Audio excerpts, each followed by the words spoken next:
All right, guys, I'm going to go through the Algebra 1 review with you guys. If you have any further questions, make sure you email or call us, and we will help you as best we can. So, number 1, write an equation of a line and slope, and with a slope of 1 and y-intercept of 10. This question, hopefully you saw that you're given the slope and the y-intercept. So that should trigger in your head that if you have the slope and the y-intercept, slope-intercept form is the easiest way to write this. As a quick reminder, slope-intercept form is y equals mx plus b, where m is your slope and b is your y-intercept. So all we got to do here is plug and chug. So we're going to plug in 1 for the slope. We'll plug in 10 for the y-intercept. You can leave it just like that. If you want to simplify it a little bit, the 1 is not necessary because 1 times x is x, so we can get rid of the 1 if we want. So the simplified version would be y equals x plus 10. If you leave the 1, that's okay. Number 2 is an application of slope-intercept form. So we're talking about an icicle that is 12 inches long and melts at a rate of 1/4 inch per hour. We're first going to define our variables, and then we're going to make sure we talk about units as well. So since we're writing it in slope-intercept form, we're going to use x and y. X is your independent variable, and since we're talking about comparing time and length, if time is ever an option, it's always going to be your independent variable because it does not depend on anything. It's constant no matter what. So in this case, x is going to be time, and based on the units given, it's going to be in terms of hours. All right, leaving length to be the dependent variable, in this case y, and since, again, based on the given information, we know that it's going to be in terms of inches. So y is your dependent variable, and length depends on the time that is passed. So that would indicate that it's going to be your dependent variable. So when we write our equation, we're going to say the length is equal to. Now, when we talk about the length, we have a starting point. So the length of the icicle was initially 12 inches, and then for every hour after that, it melts at 1/4 inch per hour. So we want to make sure that if it's melting, it's getting shorter and shorter and shorter, which hopefully in your mind indicates, well, I know that means it's going in a negative direction. So if it's getting smaller, we want that minus sign there to indicate that it's going to get shorter as time goes on. Now, the per, the for each, for every, words like that, those indicate change. And since slope is a rate of change, that's typically what you're going to attach your variable to. So those are some easy keywords to look for. So in this case, for every hour that passes, we're going to lose 1/4 of an inch. All right, and since, again, we indicated x is time in terms of hours, for every 1 hour, we lose 1/4 inch. Again, that's a perfectly valid answer. If you're a real stickler about making sure it's in exactly slope-intercept form, you can switch it around. Just make sure you maintain sign integrity. So if it's negative in the original, it needs to be negative in the final answer as well. So it's y equals negative 1/4 x plus 12. Number 3 is very similar. It's still a linear equation, but this time you're talking about renting a bicycle for $5 and getting charged 20 cents per mile to rent a bicycle. And again, there's that per word. Again, for each, for every. Those are all indicative of change. So that should be kind of in your mind. When you see words like that, that's probably where your variable is going to get attached to. Instead of using x and y, we're going to let c be total cost, and we're going to let m be the number of miles. So for this problem, the total cost is going to be, you're going to have your initial cost of $5, and again, you're going to get charged $5 whether you ride 0 miles, 10 miles, 100 miles, it's still going to be $5. In addition to that, you're going to get charged 20 cents per mile. And like I said, per, for each, for every, those are indicators of change. Slope is rate of change, so therefore that's usually what you're going to attach your variable to. Now again, if you're a stickler about slope-intercept form, you can switch it and say this is c equals. And really, you don't even need the 0 part because 0.2 is the same thing as 0.20. And then our plus 5 tags along to the end. All right, so there is our equation. Now, to graph this thing, again, I'm going to switch over to the piece of graph paper real quick. And again, keep in mind, we're talking about c equals 0.2m plus 5.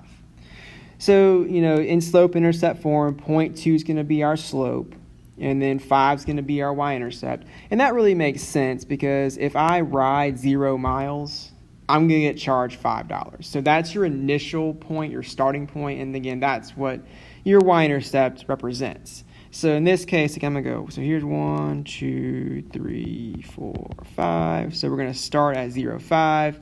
And again, we're going to let this is going to be our total cost. And down at the bottom, so I'm going to let this be 1, 2, 3, 4, 5. So same thing, just kind of keep it simple for this. And that's going to be the number of miles. So at 0 miles, we're at $5. Now, with the 0.2 part, it's a little bit hard to count because, you're kind of having to guesstimate about where 0.2 is. But after 1 mile, we get charged $5.20. After 2 miles, we get charged $5.40. After 3, we get charged $5.60. After 4, it's $5.80. After 5, it's a nice, pretty $6. So that's probably the next one I'd really rely on, just to kind of take a little bit of human error and guesstimation out of it. So for every 5 miles, you're going to get charged an extra $1. So after 10 miles, now you're going to be up here at $7. So 10, 7, and that'll give you a good idea of where this thing is going. And then you can take a ruler or your ID or whatever you want, line them up, and draw your line. Oh. My ID is acting up. It does not want to draw the line. There we go. So we draw our line. Now, notice I only graphed the first quadrant of this line. It is a linear function, so if you were to graph the whole line, it does go forever in both directions. But, you're not going to have a negative amount of cost. You're not going to write a negative amount of miles. So really, within the context of this problem, the first quadrant is the only one that really matters. All right. What is the cost of renting a bike and riding 18 miles? Again, up here, we know that M is miles. So if you're given the number of miles, all we're going to do is plug in 18 for M. So we get C equals 0.2 times 18 plus 5. So to do 0.2 times 18 without a calculator, 2 times 18 is 36. So 2 times 18 is 36. And all you got to do is take the decimal place. So in this case, I only need to move the decimal place one time to get it to be a whole number. So I'll take it and I'll move it the opposite direction one time here. So that's going to put us at 3.6 plus 5 for a total cost of $8.60. The next part went into point slope form, and I know that y'all probably learned point slope form to be y minus y1 equals m times x minus x1.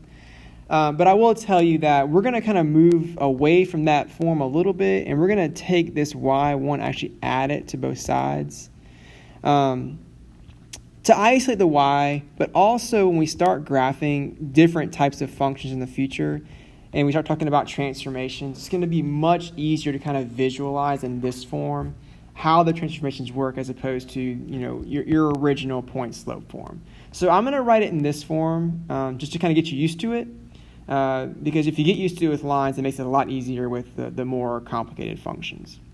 Now, as far as the point is concerned, this is the x-coordinate of the point we're given. This is the y-coordinate of the point we're given. And then obviously slope is slope.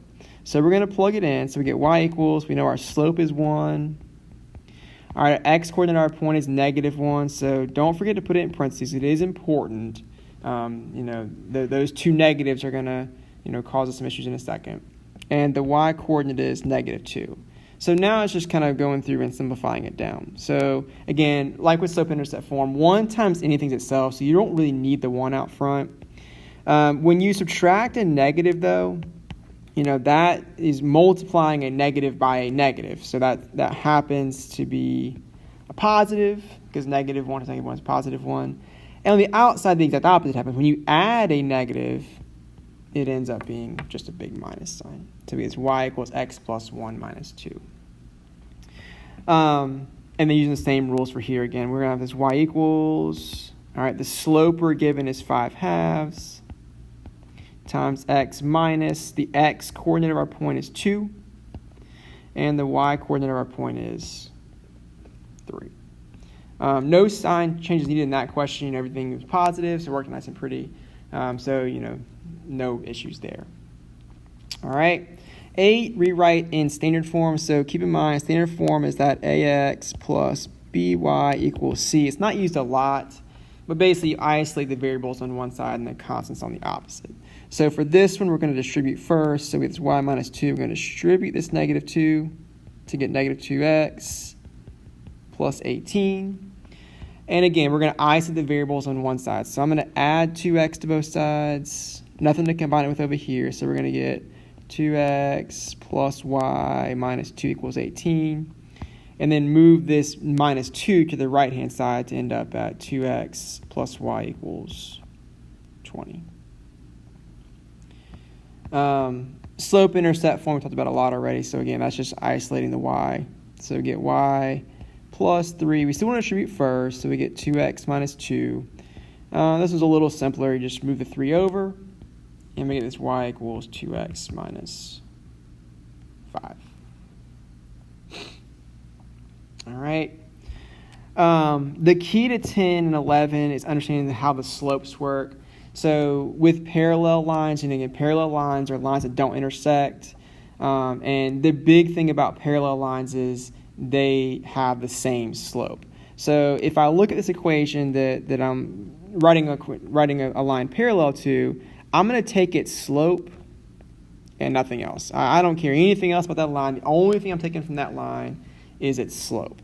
So that's my slope. And since it's a parallel line, the slope of my new line will also be negative 5.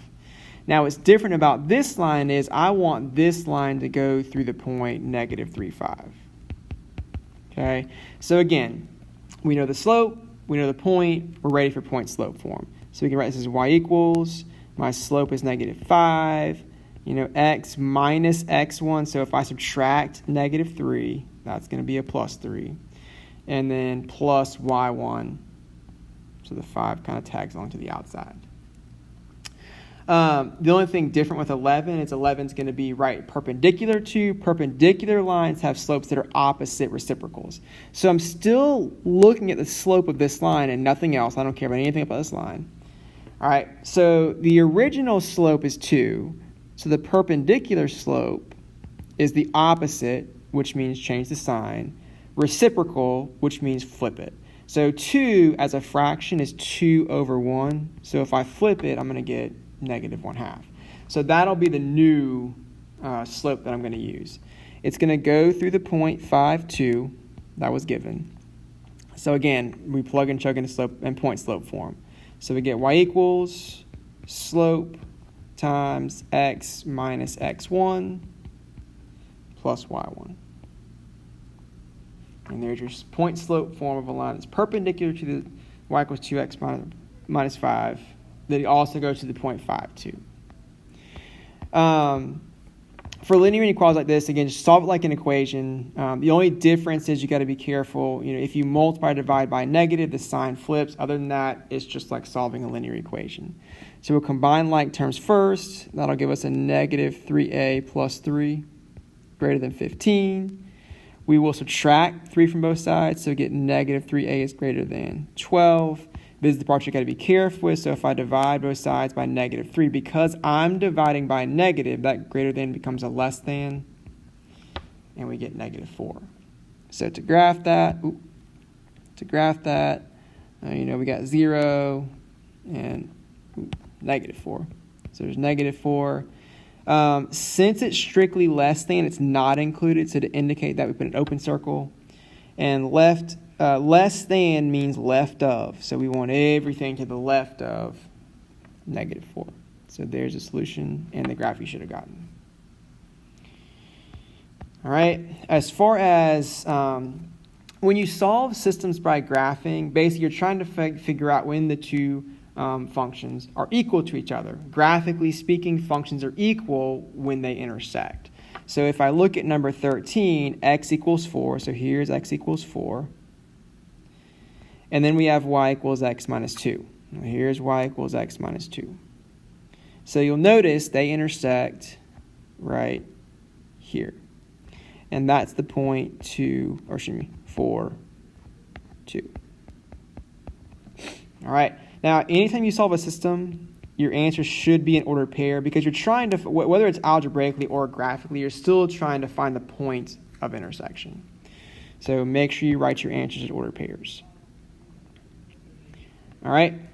The next thing, we have this 2x equals 2y minus 6. So if I have this 2x equals 2y minus 6, that's this line right here. All right, and then we also have y equals x plus 3, which happens to be the same line. Now, if you have coinciding lines, that means they intersect everywhere. So if they intersect everywhere, you kind of have two options. You can write this as negative infinity to infinity. And if you're familiar with it, you can also use it's like a double-legged R, but it stands for all real numbers. Again, either way is fine for that case, but basically you want to indicate that every ordered pair on those lines work for the other because of the same line. So those are called coinciding lines. All right. The next one, we have 2x equals 2y minus 6, which is the same line we got a second ago. And then we have this y equals x minus 2. Now, this one has the opposite problem. So these two lines never intersect. They're parallel. So if you have parallel lines, that is no solution. So you have coinciding lines like in 14 where everything works. That's all real numbers. And then you have 15 where nothing works. So you have parallel lines. All right. And then 16 is the same thing. So again, you have the numbers, the lines are named differently, but you still have y equals x minus 2. You still got y equals x plus 3. So even though they're named differently, they're still the same problem. So in this case, that's also going to be a no solution.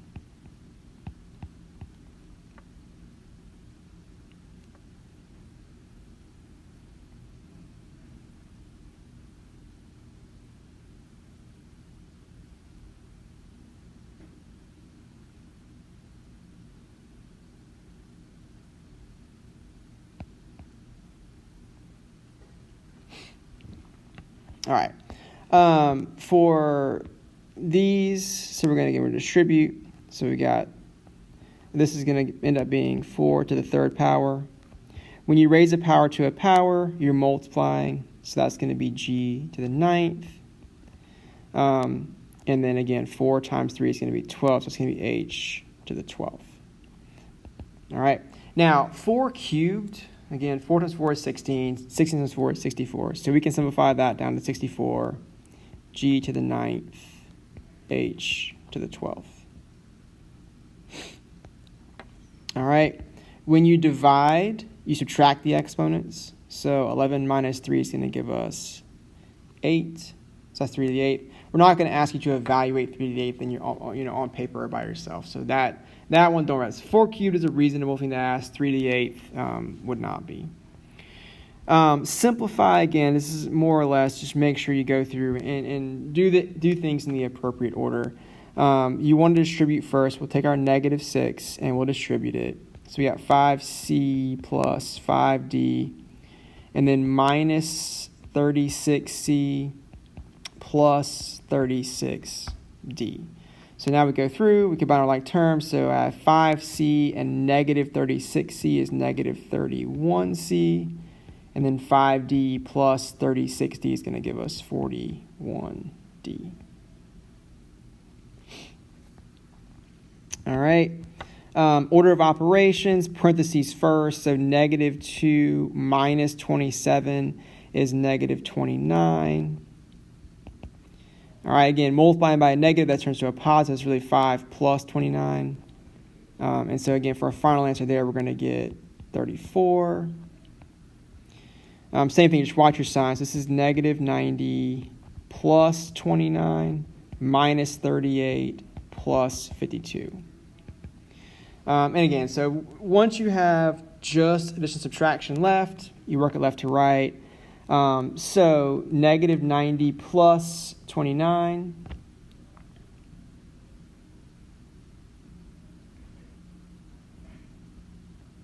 That's going to give us negative 61 minus 38 plus 52.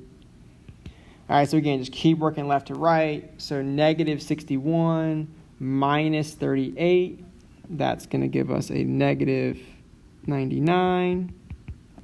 And then plus 52, that's going to end up being a negative 47. All right. Substitution, again, pretty straightforward. So we'll say 2 times 4 squared minus 3 times 4 plus 6. And again, it becomes an order of operations questions. So 4 squared is 16. So exponents first. Then multiplication, so that's 32. That's going to be negative 12. And then again, once we have that, it's just working it left to right. So 32 minus 12 is going to give me 20. 20 plus 6 is 26. Solving, again, just distribute first. So 4x minus 24, 6x plus 12. Combine like terms, so it's going to be 4x minus 16. And this will be 6x plus 4. Once we're here, again, the variables on one side. I like to keep the variables positive, so I'm going to move the x's to the right-hand side. And so that'll give me 2x, and then, equals 2x. And then I'm going to subtract 4 from both sides to move this direction to get negative 20. Divide both sides by negative 2, and we end up at negative 10. All right, with 24, again, you got a couple ways. You can find common denominators if you want. I prefer to kind of, since some of us can struggle with fractions anyways, I like to find a greatest common denominator and just kind of multiply everything by that common denominator. So in this case, it's going to be 16. So I'm going to multiply everything by 16. Now, the x doesn't have a fraction, but back from Algebra 1, if you do it to one thing, you got to do it to everything. So it's important to remember that part. So in this first fraction, again, if we kind of cross-reduce, the 16 becomes a 2. The 8 divides out. So we have 2 times 5x, which is 10x. Here, the 16s divide out completely, and we get 1x. Here, the 16s divide out completely, and we just get 5. And then again, the 16x part just kind of gets tagged along to the end. Now, like I said, you don't have to do it this way. I just think that this tends to be the way that students make at least a few less mistakes. So we combine like terms, get the variables on one side, and then we divide to get x by itself. And we end up at x equals negative 1. All right, if you guys have any questions, let us know.